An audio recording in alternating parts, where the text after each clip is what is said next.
Фристайл жарысы да біздің спортшылар үшін сәтті өтіп жатыр. Бүгін Шымбұлақта өткен фристайлдың могул атты түрінен Юлия Галышева мен Дмитрий Рейхард алтын медальдарды жеңіп алды. Бұл жарыста әлемнің 20-ға жуық елінен келген 34 шаңғышы бағын сынады.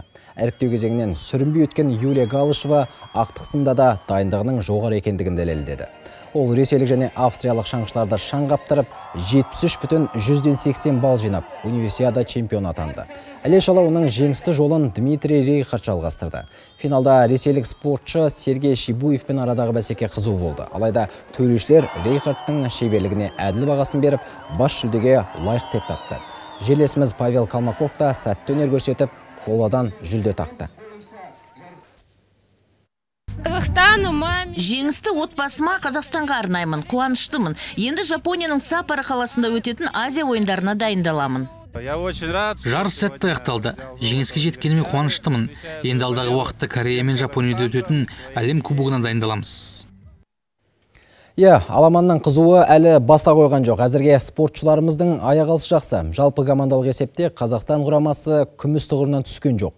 Қоржынымызда 15 медаль бар. 6 алтын, 2 күміс және 7 қола.